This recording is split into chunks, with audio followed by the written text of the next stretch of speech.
Hello, mortals, and welcome back to Mondays in the Mortal Realms. Steven is back. Good to see you, Steven. That's right. Good to see you too. And we're going to jump into a little bit of Warcom, and then, of course, after last week's episode, I got to kind of just sit here and rip on Bone Reapers all While I was episode. away. While he's away, Outrageous. unhinged. I just got away with whatever I wanted to say about Bone Your Reapers. answer for these things. And so we want to hear your take on this. And then our main topic today, which we're actually very excited about, is we're going to be talking about the 4 different generals' handbooks.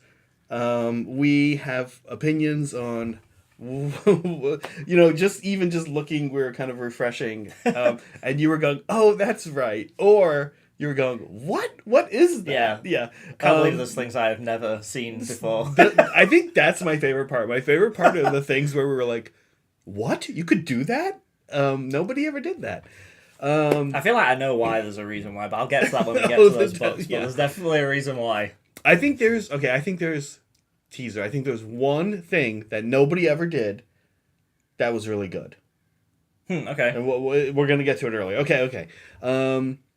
Here we go. Let's jump in. I want to talk about Warcom. There's not a lot. It was a quiet week for Age of Sigmar, which I have to say seems fair because we've been getting a lot of stuff recently. We got a Meta Watch. We got Harbingers. We got new Iron Jaws. Just like kind of everything, right? Yeah, you wouldn't think that a new edition of the biggest tabletop game in existence came out a couple of months ago, would you? You wouldn't.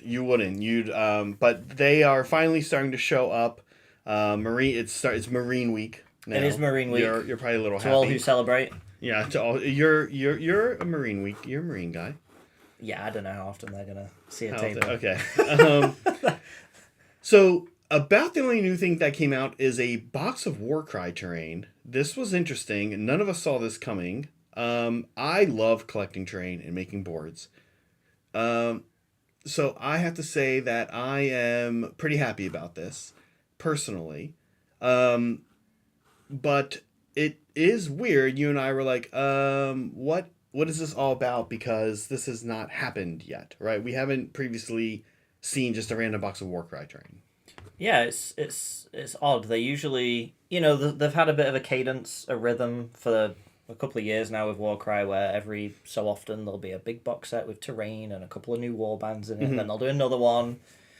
And the terrain is kind of meant to be this sort of collect-as-you-go thing, where the more you buy each of the boxes, it's the same theme, but it adds to a complete table. And then this follows the exact same pattern. This looks straight up, like you're getting, the theme of this whole series has been people are exploring the evil swamp, jungle, whatever. Yep. And there's a crashed, Seraphon ship in the middle, and the Seraphon are protecting it, and everyone else is trying to get inside to collect all that weird advanced tech. And this is like, now you're actually starting to see big pieces of that ruin, right. Presumably as we get closer and closer to the heart of that jungle. We were chatting right before stream. We were saying there's no war bands in here. The 2 war bands came out more recently, and then this separate. I'm thinking they've decided that those box sets are forcing people to buy 2 war bands and the terrain, or I don't know. And now they've said, okay, well, we'll sell them separately. Which is cool. Like, is cool. It's servicing, like you said, you might want more terrain and to finish the set. 'Cause I mean, this is beautiful terrain, so it's like you might want to finish the set so you've got a full AOS board of it, but you might not want 2 more warbands for factions you don't like or collect or whatever. Yeah, weirdly, I actually want those 2 new factions, which is the cities. Well, they have a solution for you. You just buy both. I just buy both. Yeah, which I guess I probably will end up doing. And it is a little bit better. I can pace out that purchasing or whatever. But we have a board like this. It's actually in one of my friends' places right now, and I've been adding to it. It's great stuff. I actually think I missed the last one with the Realmscaper engine, but I actually the Seraphon stuff has only showed up in the past 2 boxes. I haven't gotten any of those yet, so I might even do, if I ever get these, might do a whole nother board. The nice thing about this, by the way, if you are familiar with Sigmar and not familiar with Warcry, or if you're not familiar either, I feel like you really don't need a lot of terrain in Sigmar. And honestly, I'm looking at this box. If you were really just starting Sigmar and you were a little creative, especially if you bought some moss, Oh yeah. You can. This is almost enough terrain for Sigmar. Oh, I don't know if I agree with that. Almost, right? Okay. So hear me out. You want 8 pieces of terrain, right? You want 8 big, good pieces of terrain. Right. That's what I'm saying. Moss. So okay. You use the tree and the thing on the top. Put a few pieces of moss around them. Yeah. Do a little border. Yeah. And sure. And you say, here is your forests. Okay. Yeah. Okay.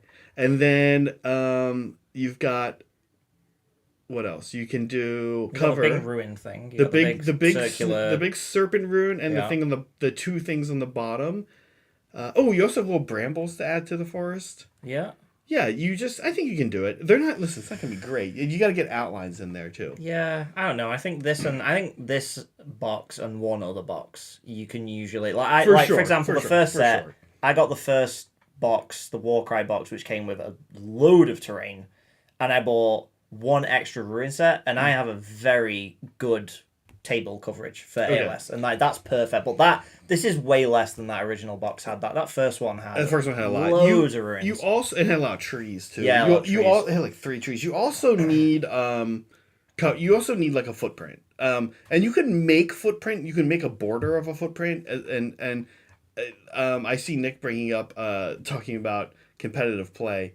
You want a footprint. You can make a footprint outline with these, but I'm not sure I would like do a competitive tournament. Yeah, no, doing it at like an industrial scale is a completely other thing when you got to get terrain for like 50 boards. But like, I think I'm the opposite to you. You don't need a lot of terrain for Sigmar.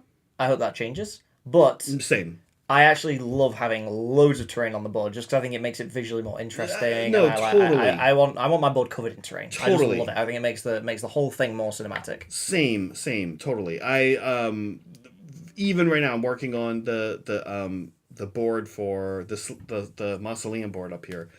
And I'm starting to put that together and build that. And I'm literally building it so that it makes 2 competitive boards or 1 really cool. Oh, sweet! Yeah, awesome. Board. That's a great idea. Like exactly. So, I totally agree with you. I just think that like if you were just getting in and this was like your first, you could get away with like it. for a 1,000-point game, absolutely. Yeah, like definitely for 1,000. Yeah. Okay. Super cool here. And here it is actually on that is a 1,000-point game, right? Because a game Warcry is played on. Yeah, it's the same. Half. Yeah. Right? Yeah. Really nice. Yeah, this is on the heels of the box that is the Wilder Core, the New Cities guys. The Wilderness guys, have you seen them?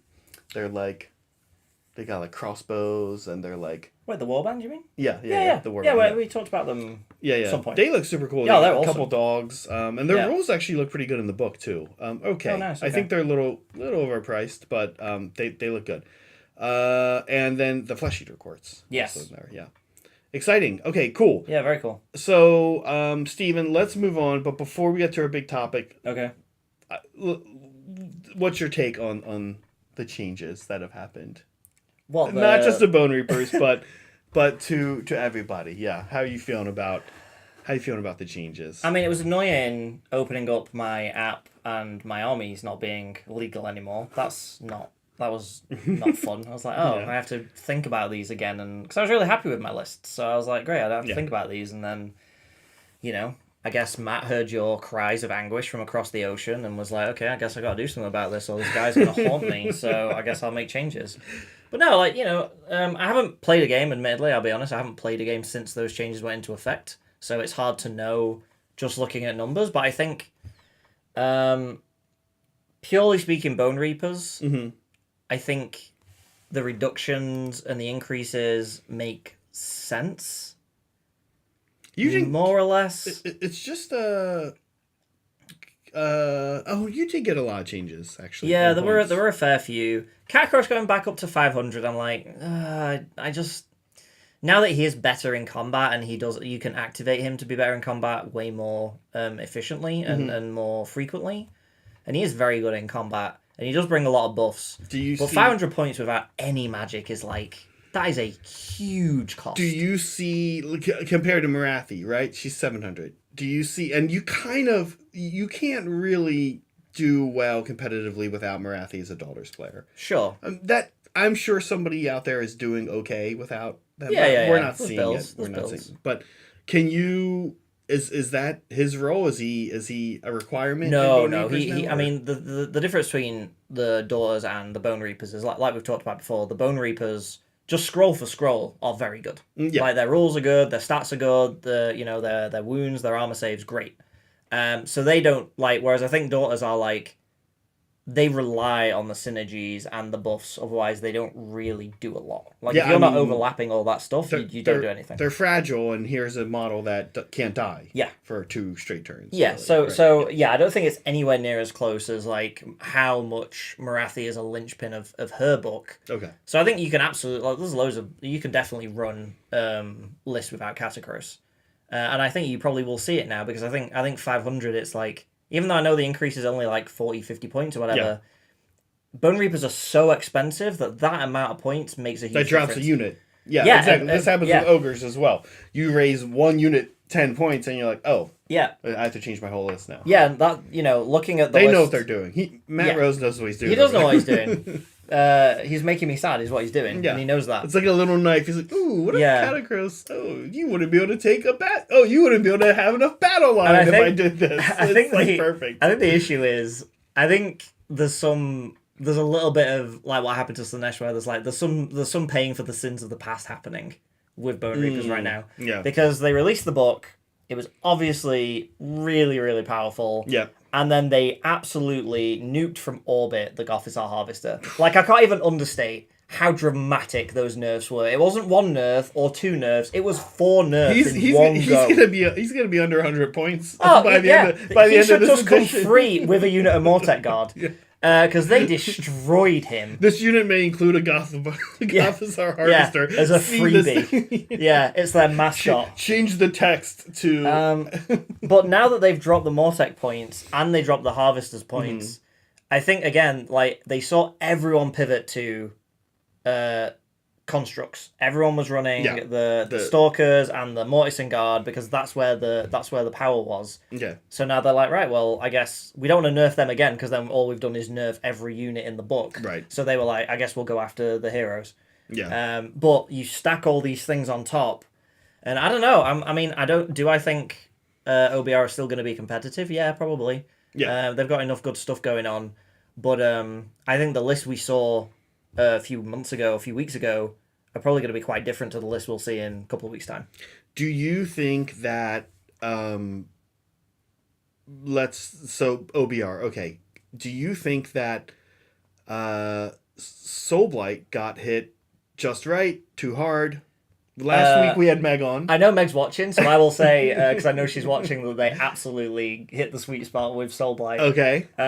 Because in my opinion, Soulblight were a much bigger problem than OBR were, because they were really shifting the meta around them. Okay. Like the mass amounts of zombies, The the zombie incredibly thing, yeah. potent zombie dragon guy, Yeah. they were warping everything around them. So I think those nerfs and those shifts, especially to the cost of like zombies, which we even talked about not even that long ago. I was like, they should increase the points cost of zombies, Yes. where it almost becomes unreasonable to run that many. And they did. They did. They did do that, and Yeah. that's great. It's still going to be reasonable to run 80. You know what I love about what happened to Soulblight? Let's just spend the next hour talking about how much we love the Soulblight got well, nerfed. hold on. I actually think they got hit a little bit too hard. I'll be Really? I do Okay, a little alright, bit. interesting. But I want to say this. That book was very powerful. But what made it a good book is that it had actually quite good internal balance.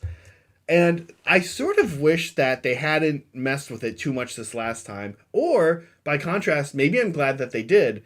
I'm not sure how it's going to shake out yet. But let's be honest. When that book came out, right away, people gravitated towards Legion of Blood. Yes. Actually, I think Virkros was pretty good right away, too. Virkos was great. And then we moved towards Legion of Blood. Then we moved to 204. That book is just having internal evolutions of what its own meta is. Yeah. As people were figuring. Because somebody said, I'm just gonna take as many zombies as possible, and I'll paint them up. And they Yep. did, and that person won. That happened in somewhere in the U.S. South, in Texas or something. Yeah. Someone did it, and they were like, "Oh, it's not just a meme; it's actually insanely good." You take them in Veracruz, you do all this stuff. Then now we're starting to see Legion of Night people are doing, which I haven't even heard. Like this is like with, out of nowhere. what's his name?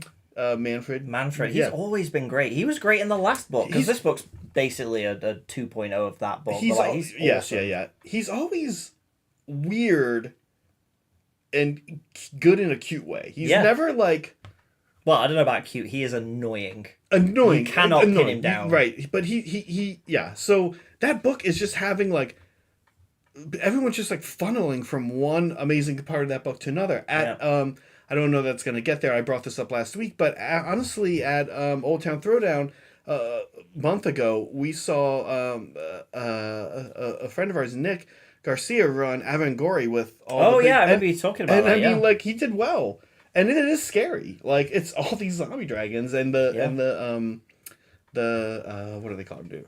Ugly Vangorian lords. The Vangori lords. But honestly, like I will say, like even the tail end of last edition and this edition, that Soulblight book might be the best book they've ever written. And I'm not talking from I'm talking purely from a internal, I think like so. faction development, like rule set, like theming on the table, how everything works. Like they took a faction that was basically non-existent and they reimagined it and they made it incredible. I think so. And okay, they might have maybe pushed a few things too far with the redo for third. But honestly, I think it's good we're talking about this because we're going to talk about the handbooks. I genuinely think the handbook was what tipped that book over the edge because when that book released, it was a different handbook. And now this one's come out and it's like, this has just juiced that faction up. Foot vampires were like, okay. Yeah, now they are unbelievable. Right. Okay, now the last bad actor in the meta was Seraphon. Yes. And I think even more than Bone Reapers, they got away. Well, Bone Reapers got some points hits. You're right. I actually forgot. I honestly will say this about Bone Reapers before we move on. I think, and I want to ask you about this. I think I've decided I kind of can't stand the pass off wound bodyguard rule. And I am wondering, and Belladonna has it as well with wolves, by the way. And she is just as annoying. It's just as annoying. She and they have 6 Immortus Guard. She has 1 million wolves. Yeah. So there's that to consider. And they just keep coming back. And they come back. Yeah. And she can make them. Yeah. So can the other guy. The other guy just makes more. Right. So now here's the thing. I think in the New Cities book, that command entourage unit, not a hero unit, by the way. I didn't realize that. Oh, it doesn't have the hero keyword? It doesn't have a hero. How does it use command abilities? Oh, I think it just... Or is the guy not in it? Like, the hero isn't in it, it kind of gets... It's just like, it's like 6... It's like 6 just models, but they're not hero, or battle line. Do they have the bodyguard rule, is that? So, they have a special rule where if they're near a foot marshal and relic envoy... Okay. He has a 4 port.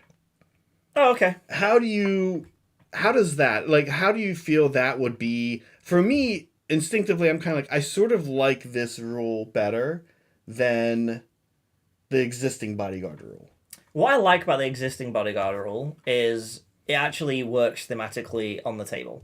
So take that example of that rule. If my 5 fellas are standing behind me and I'm in combat, I just have a 4 at ward and they're just there chilling. If it's bodyguard, the wound cannot be negated. It goes and it kills one of them. Like they're literally hurling themselves in harm's way. Must be there. They must have to die. And I prefer that thematically, but I would absolutely make it a 50-50 roll, where it's like... You make it a 4 up it's instead a 4 of up instead of a 3 up or even a 2 up. I think the problem with it is on things like...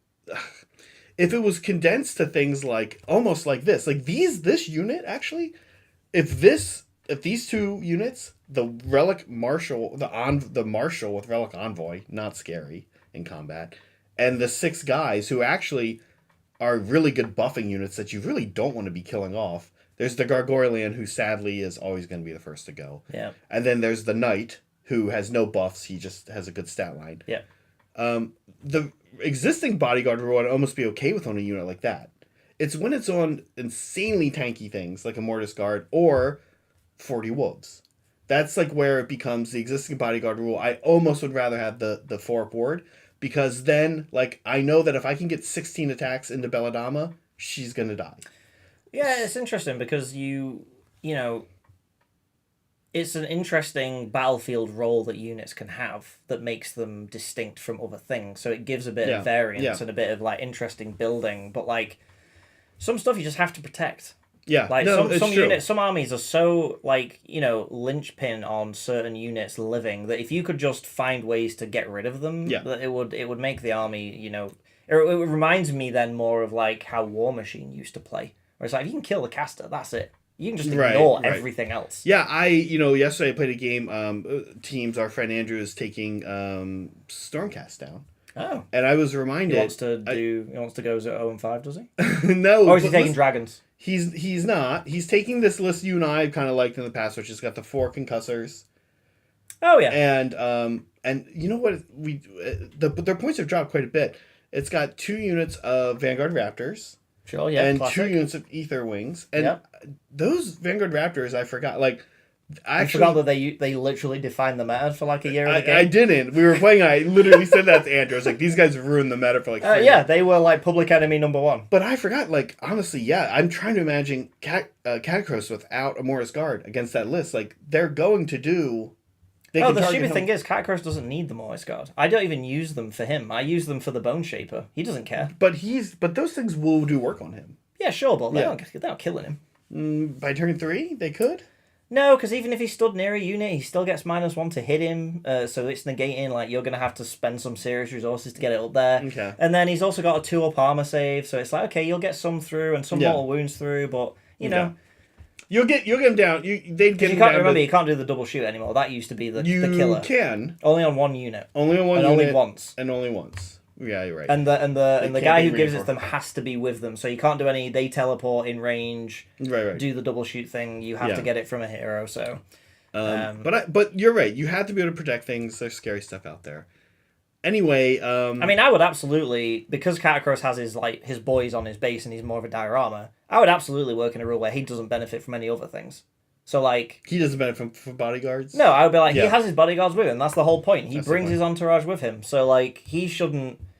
Like, for me, the Immortis Guard are there for the Squishy Wizards, which is all of the other heroes in the book, right? It's the Squishy Wizard Brigade. Yeah, they're done. The army's done of those guys. Yeah. So, for me, that's who the Immortis Guard is meant to protect. Right. Last part of that about this, before we move on to our topic for the day, I did want to get your thoughts. Seraphon, what are you thinking? Yeah, I mean, I'm glad that... they fixed that. I know, I'm glad that they fixed the stupid Kronspine thing, because that was ridiculous. Yep. But again, that wasn't as designed. People found a wording thing that they could exploit, and they were exploiting it. I don't think that was ever meant to be the intent. No, of course but, not. We're only human, and we're all trying our best. So it's like, someone found a very niche thing that no one would have predicted could happen. But yeah, no, I'm excited, because I think the Seraphon book is very cool, and it's awesome, and I love the way that they've written the 2 different sides of the faction. It's just one had a very obvious exploitable, I barely need skill to play this way, where it was just point at all the good things and delete them with mortal wounds. Yeah. I think the coalesced, the actual real dinosaurs. Yeah. I love those. I think there's some great units in that army. They didn't switch -1 damage to -1 wound on them yet. Just wait. Yeah, Just wait. They always change it every single time. Yeah. I can't believe they keep forgetting they've tried it, and then they're like, hey, what if we did this? And everyone's like, oh, cool. Every time they do it, they change it back. There's a lot of armies out there that rely on the Stormcast, right? Yeah. It's a Draconic Concussors are... Yep. So it's like... But again, -1 to wound is just as... I think... It's good. It's almost as powerful in certain situations. There's just a little bit more ways around it. It doesn't feel like it hurts specific things so bad as -1 damage, So yeah, I mean, I haven't played with all the changes. I know they changed the cost of Slan. Yeah, they won at 15 points. Yeah, so... Not a lot. But again, like, I've always...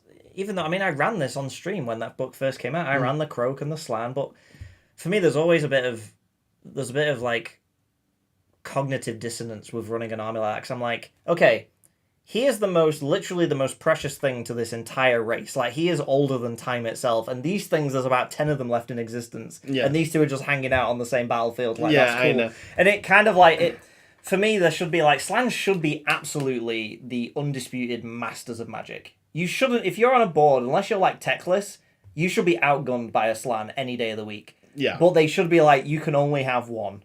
Right. It should just be like, you either take a living one and they're super rare, or you take the dead one and no one else is allowed on. I see. You know?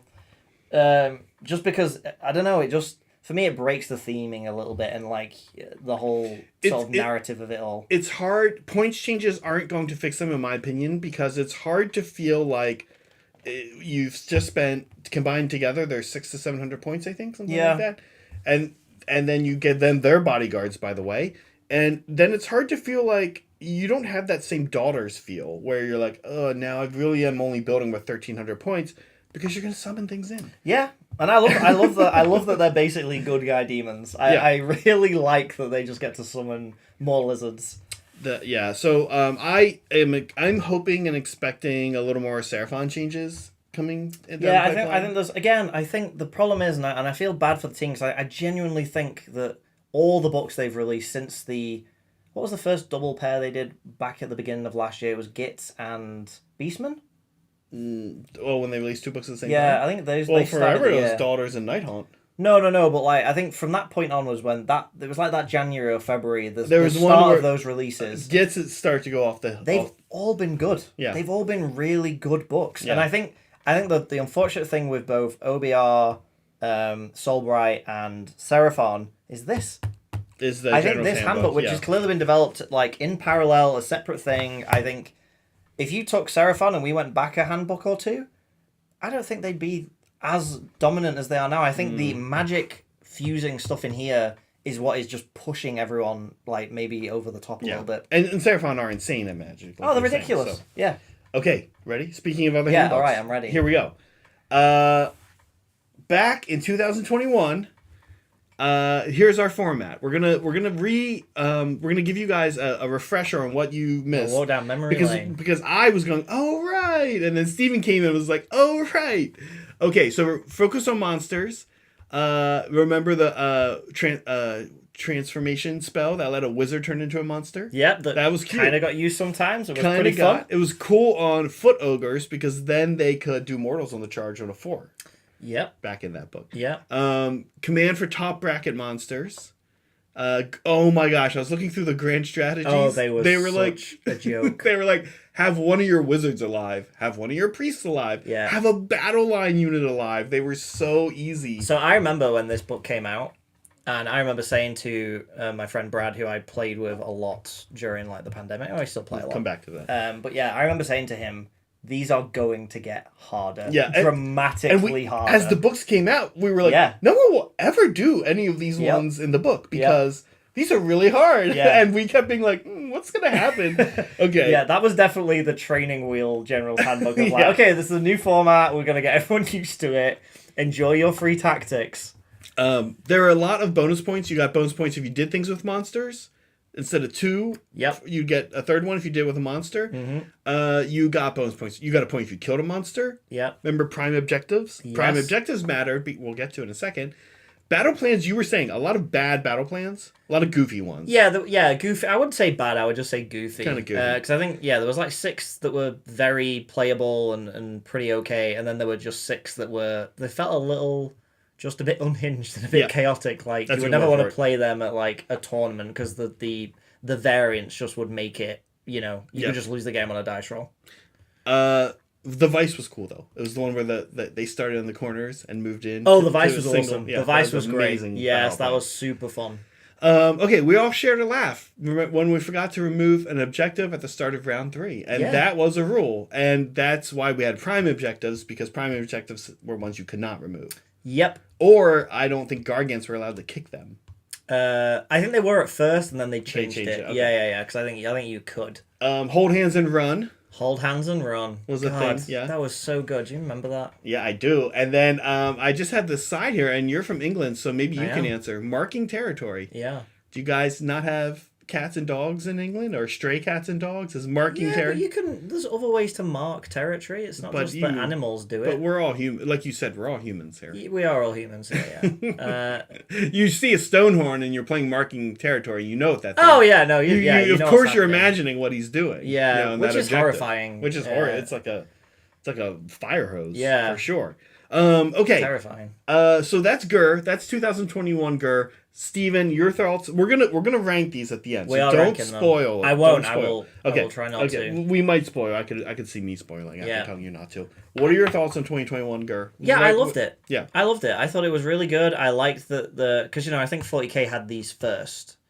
I think the previous edition of 40k, which was on at the time, already had this system. They were like Nephilim and all of those. And I was very jealous of them. It was interesting, but when they weren't leaning super heavy into. It was like a detachment thing. Yeah, it was a bit different, but so I was really excited for this. I think this was a great, not this one. I don't know why I'm saying this, but I think the 2021, the Gur one, was a great starting off battle plan. Yeah, a battle pack. I also love that it was a year.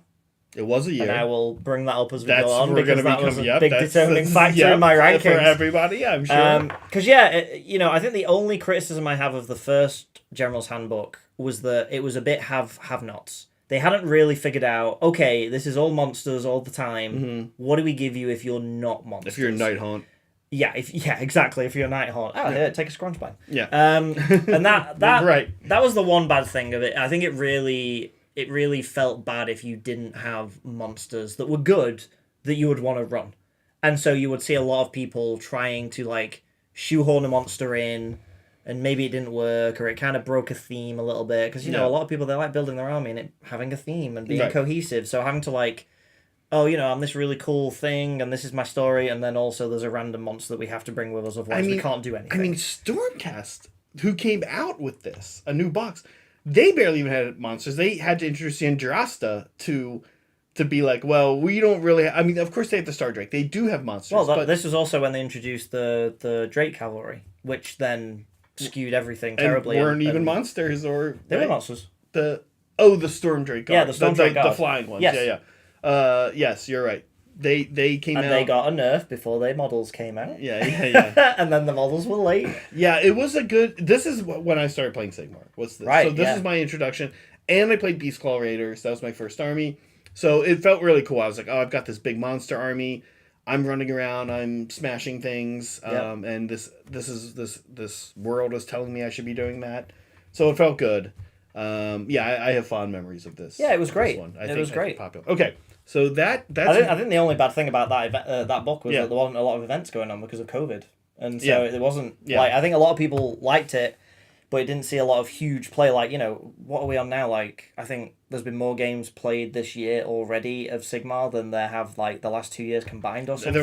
There was some stat, I think that, in any year ever or something. Imagine what that would have been like with the 2021 book. I think it would have been... I think a lot more people would go back. Now, I will say that book was fine at the time. There's things that have come out in some of the other books that I think we look at and go, oh, that's good. That was an improvement. And I'll submit two of them. One of them is some of the artifacts and the unique enhancements, which I think are super cool. And I think the other one is a little more double turn protection. In an era where you could have one big monster really wrecking your opponent, you could go in, wreck something, it's gone, double turn, do it again, and that could be lights out for the game. Oh, totally. You just wrecked their big monster, now you just went into their elite unit, and they're both gone.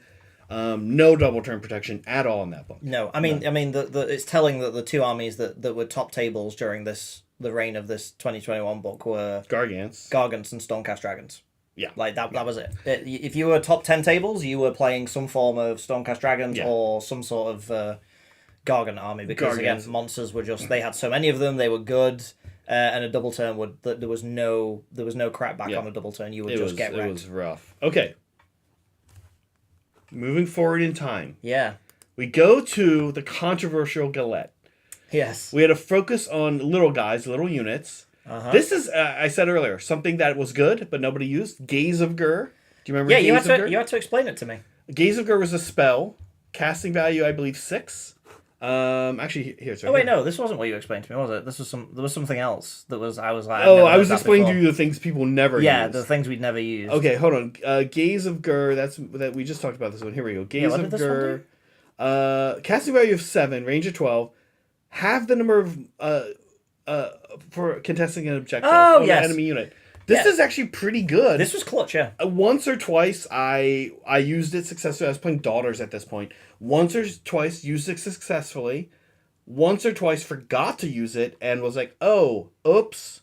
I might have won the game had I cast that instead of Arcane Bolt. Yeah. Instead of being like, oh, I need there to be less models on the objective. Yeah. Let me see if I can do 3 mortal wounds exactly here.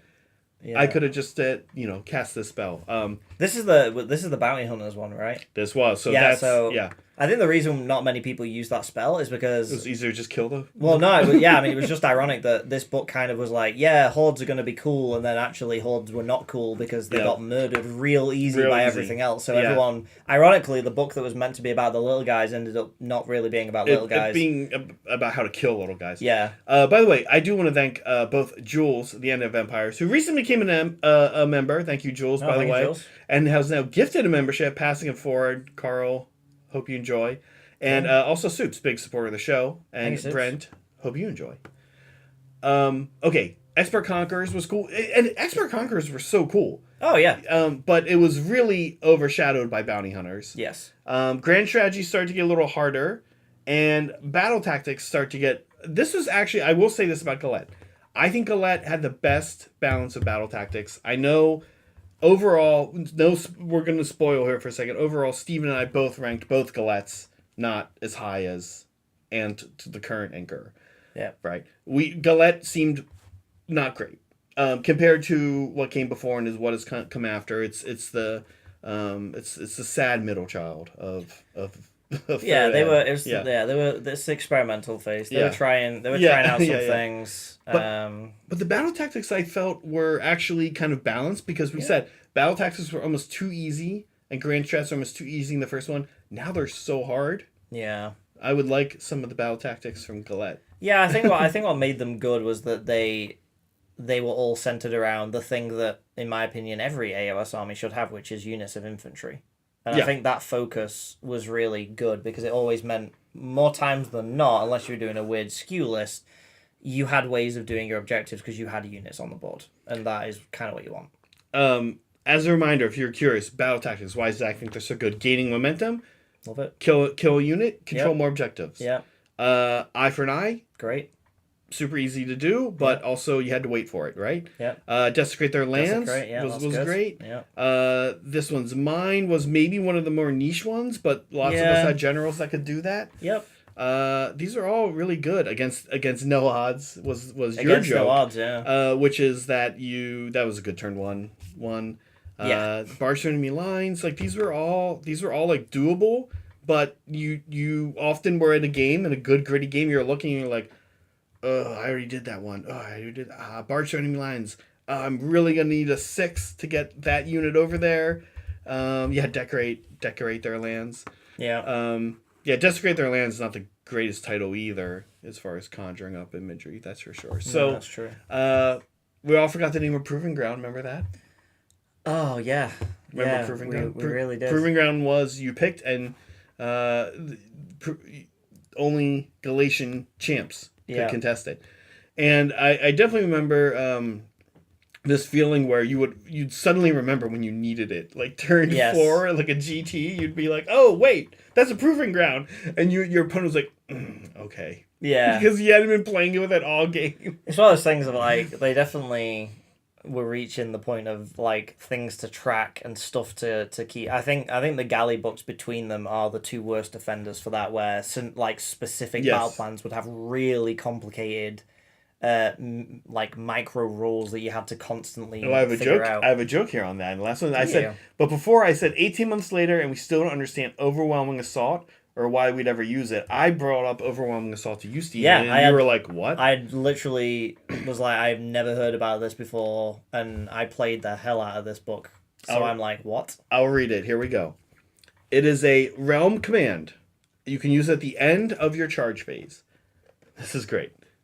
It makes no sense. The unit that receives it has to be Galatian veterans, 10 or more models. Yep. Pick one enemy unit within 1 inch of them that has a wounds characteristic of 4 or less and roll a die. It's a lot to get through already. Okay. It's a very challenging... Yep. Okay. If the roll is greater than the number of models in that enemy unit, the strike last effect applies to that enemy unit in the following combat phase. So... This was when you charged in with 15 Witch Elves into 3 Immortus Guard, and then you spent a CP to roll a die, and if you got a 4-up, they had strike last. Or terrible. You could just have run in and activate your Witch Elf first. And Bounty Hunter. Saved yourself Although Immortus Guard weren't... they were? No, they didn't fit the cap. Yeah, right. So, yeah. What a waste of a CP. What an absolute waste. No one ever did it. Why would we ever spend that one CP, the valuable CP, on most of the time, not even probably a 50-50 chance, because most units are like 5-mans. I need to have a beer and watch TV for 6 hours after reading the first half of... Yeah, that's a lot going on there.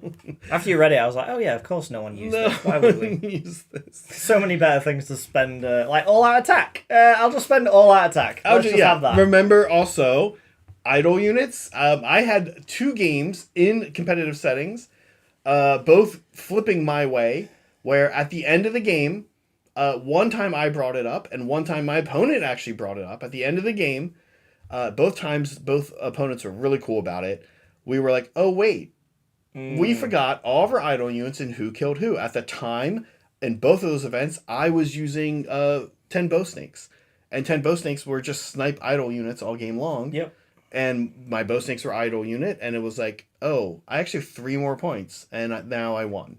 And we resubmitted scores. Yeah, but of course you forget during the game that kind of stuff. All right, Galette Part 2. Focus on little heroes. Look out, Sir. Enters AOS from 40k. We get a little back and forth cultural exchanges with those guys every now and then. Here is something we got from them. How to get around Lookout Sir was immediately also introduced. Yeah. But no, it didn't really come up that often. People didn't really... I did not really see... Well, it was what was it? Snipers, or I can't remember. Marksmen. Didn't really come up. Because, as has always been true, the one-drop deployment is so important. Yeah. So having a thing... Although, interestingly, you don't have to put... shooting units. You'd have to put shooting units in there, which was always interesting. But also, to be fair, Galatian Veterans was hanging around from the previous book, which lets you fight in ranks. Yeah, before we got it for free. Right. Now we have to take a battalion. And better than Sharpshooter. So, yes. it's different units a little bit, but again... Yeah, I think the battalions in this book were probably the best ones. The Galley Command was pretty good. I use that sometimes. I definitely use Galley Vets a bunch. That's a really good one. I think that opened up a lot of list building possibilities for a lot of armies. We were all very happy Bounty Hunters. And Lookout, so I'm so glad they introduced it, because before it was just so trivially easy to kill support heroes off. It was almost silly. Now, you just couldn't bring them. Right. Now, what I think is that what the legacy of Galette books was, and this one is where this introduced, was the relics and the aspects of the champion. Yes. The relics, all 3 relics, amazing. Yep. You were constantly using Command Entourage or Warlord to get 100%. The bonus. Yep. Because many books only have one absolute must-take relic. Yeah. So, but all 3 of these are must-take. Yeah, they're awesome. So... amazing. It was for those of you who don't remember, it was the Ogre. You got Ogre Charge. Yep, Ogre Charge, which is great. Which on a little foot hero that's 5 attacks, 3, minus 1, 2 damage. Suddenly, instead of doing 4 damage, he does 6, 7, 8 damage. Yeah. It's not bad. Yep.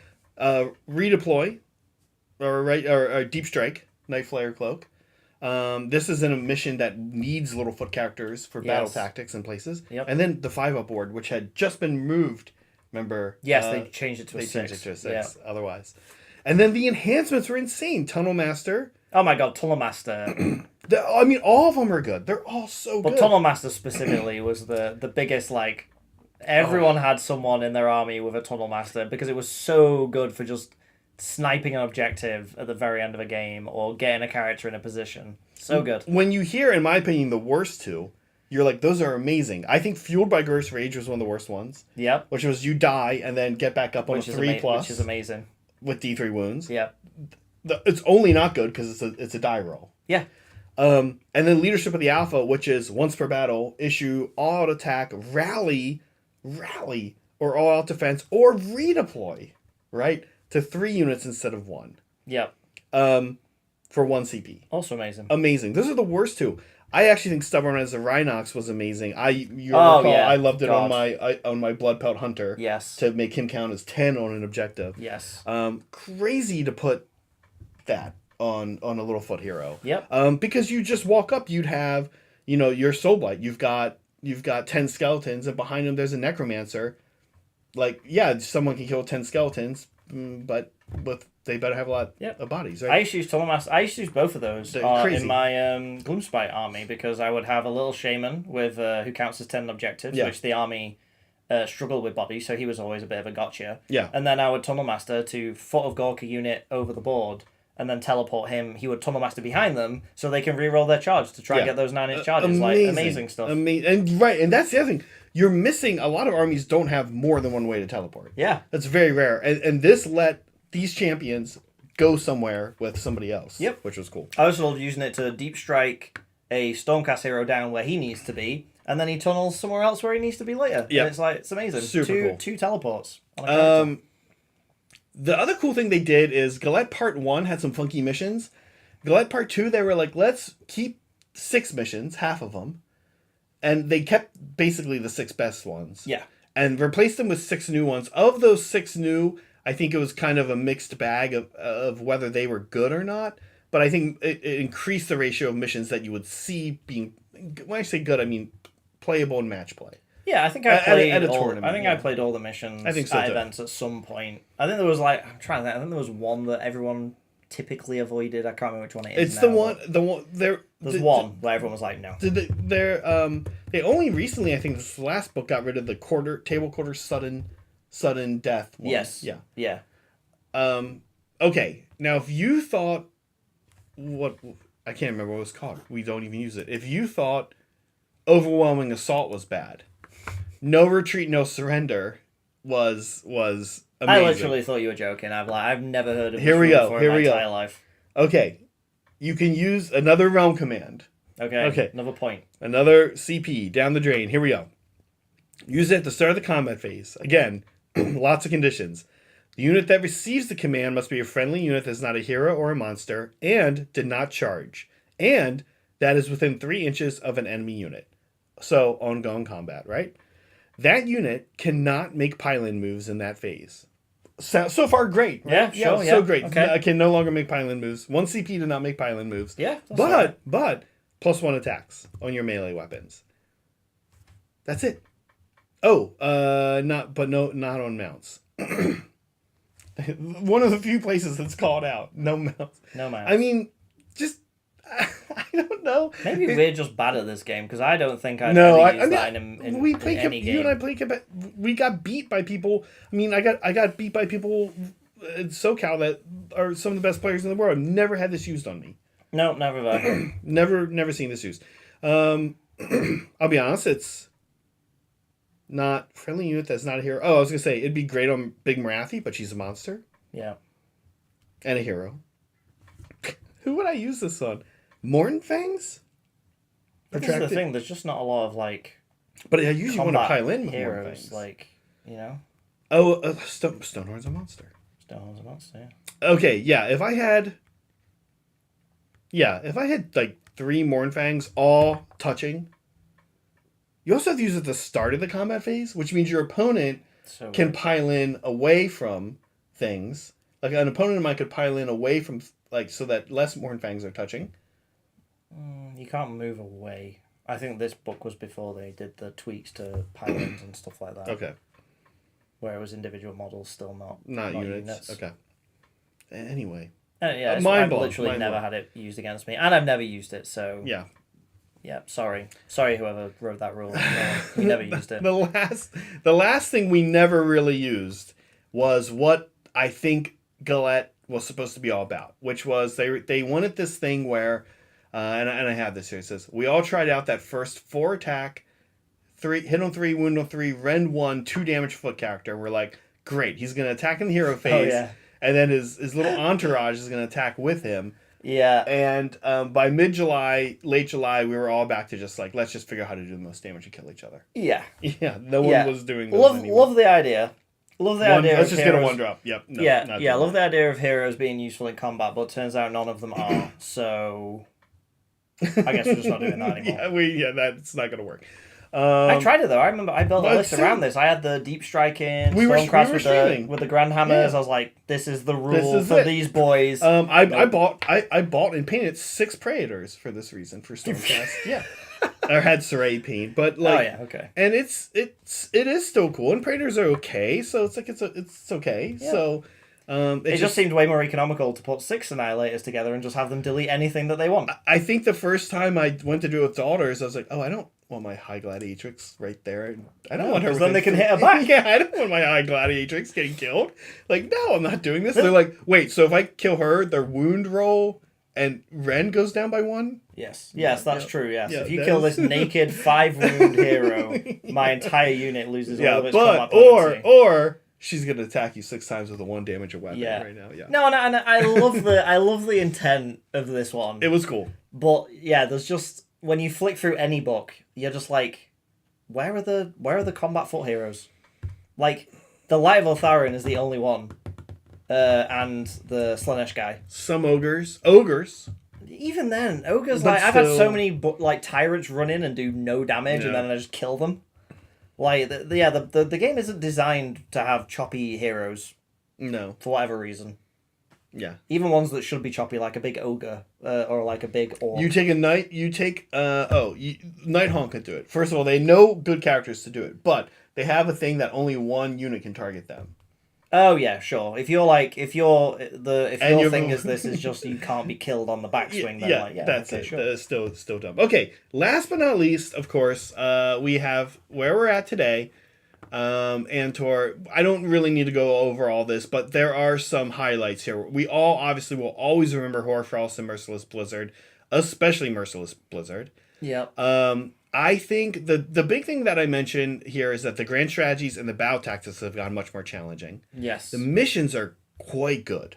It is basically 12 great missions. Yep. And this is the most perks ever, the most double turn protection we've ever seen. And it surprises you because you don't, you see optimal focus where you get the extra CP or extra CP or extra cast and deny.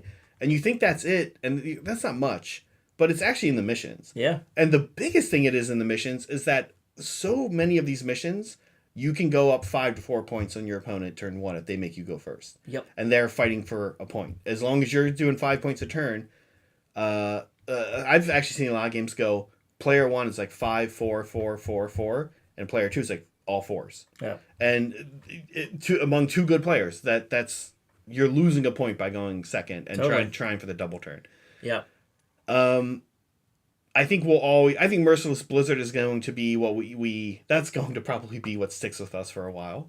Like Bounty Hunters. It's the memeiest spell. It's the memeiest spell. Yeah, it's so memey and funny, but I won't say it was good. And speaking of funny, I say we all share a laugh when you're cruising along, you think you've got your opponent, like you're doing really well in a game, and then you realize that the hammer you just like wiped out with your hammer, right behind him is standing the wizard with Merciless Blizzard. Yes. And you're like, oh, right. Yeah. Right. Now I'm going to be eating for...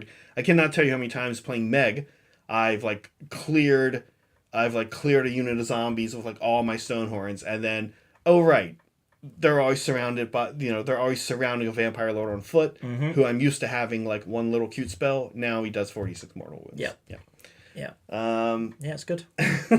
So, hopefully as the year goes on, I will always be asking my opponent, who has Merciless Blizzard again? Sorry, who has Merciless Blizzard? Yeah. Who needs to die or be avoided?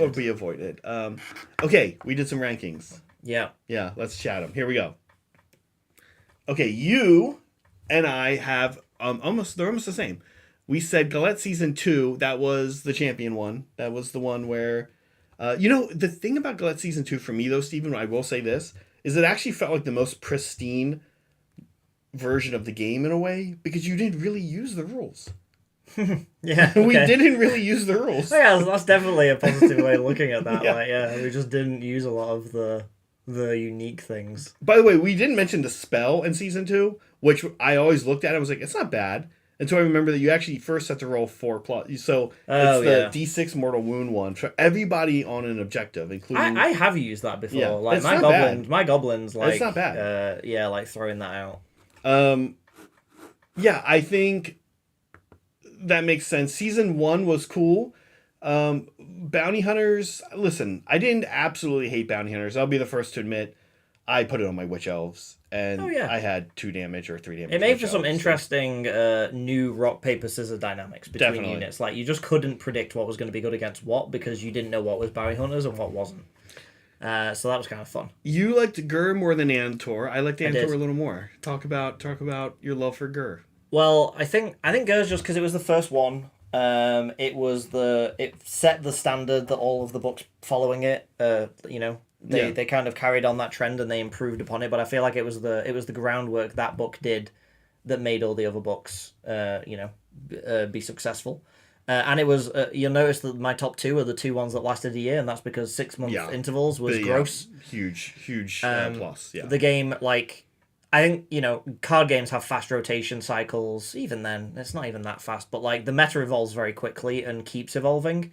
Miniature games, you cannot do that. Like, none of us have time to react to that fast. If you guys want us to paint our models, we're not. Yeah. Even then, I've got models that I've owned from first edition that it's getting games in too. Right? It is getting games in. Getting games. Yeah, and so I think they tried it for a year. The 6-month cadence didn't work out. We're back to a year, which is great. But like, a year feels good. It means you can feel out the armies. They can make meta adjustments, knowing that the rules that everyone's using aren't going to shift from under us. So, yeah, I picked the first one. I picked the last one because I think the first one is the best version of like where this all came from in the DNA of the General's Handbooks, and then I think the last one is like, they've really, especially on the scenario side, like you said, I think the scenarios from the Andor book are amazing, and I think they like all 12 are very playable, very fun, great battle super plans. good battle plans. I think maybe the wizard stuff, the Winds of Magic type thing, the primal magic is maybe a little... Again, I think it seriously favors some armies and doesn't really do a lot for others, but, But Gur, you said, had that too, right? I mean, really. Yeah, Gur had it worse, I think. Gur, like, that was my big criticism of, like, if you just weren't... Because some books just don't have monsters, like, period. Like, some just don't have them. Really, Nighthorn, yep. Yeah, Nighthorn, Crodron Overlords, like, there's loads, so it's like... Having all the rules, and they hadn't figured out counter rules at that point. Like, they weren't putting in different counter measures, and like you said, they didn't put anything in that counteracts the double turn. Right.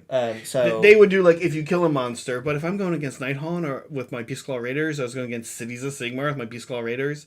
They killed a pack of Mournfangs and 1 Stonehorn. They got 1 bonus point. Yeah. Meanwhile, I got like all 4 for doing all the monster things. Yeah. It wasn't equivalent. But I will say, if you look at what each of those books did.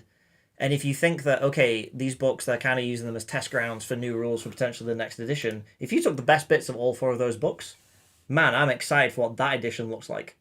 If you take all the best parts of all those books and you put them together, like, man, like... Absolutely. That's exciting. Absolutely. Like, I think they all have their strengths, right? I think Galette, both 1 and 2, had the best battle tactics. Yeah. I think Gur had just, like, nothing too crazy. Like, it did have the winners and losers a little bit with monsters, but and Andtor I really like. The thing I missed in Gur and I missed in Galette season 1 was the enhancements. I love the enhancements were cool. Not just even the unique ones, but the relics that were for the flavor. Like, I love my Nullstone Endowment. Yes. I love my Frost Sword ignoring magic on a 4-up. Like, these are cool. And I like that it evens the playing field. Yeah. I think in 2nd edition what they had was that you had a big table of loads of artifacts that you could always take, and they were sometimes busted. Yeah. And I like that all they do is each one they give you 3 and a few, and it's like, okay, we're all picking from the same pool here, and I like that it evens that playing field. So if you have an army that doesn't have great magic items, well, guess what? Now you do. Now you got some great magic items. Yeah. And I think you saw a lot of people take them, so that was really cool. Peeps in chat have decided Gur is the best by quite a bit. That's interesting. Yeah. And tied with Andtor is Galette too. I get that. I think because I think too. I think my criticism with Andor. I know we're not through it yet, so there's still some time. But like, I think my biggest thing is it's kind of putting so much pressure on the hero phase, and I feel like the hero phase is reaching like critical mass of just have got stuff long, to do. Steven. Yeah. No, you're not kidding. And nowhere was that more apparent than at Nova, where I played a Khorne list and I played an Iron Jaws list with no magic, and I had no magic, and those games are back to being under 2 hours. It's a world of difference. And then I get in the game with one wizard. I'm playing no magic, by the way. One wizard, and we're 2.5. Yeah, it's a lot. And then you think about armies that like, Skaven, who have like 7 native casts a turn. And, Seraphon and even Soulblight. It's like those armies just have so much. This past Thursday, Brett and I played a game, Coalesce Seraphon versus Beastclaw Raiders. Nice. Against we were playing, and right next to us, Megan with Soulblight and all of her models was playing Bryce with Skaven and all of his models. Oh wow! They were at the end of turn 2 when we were finished. Yeah.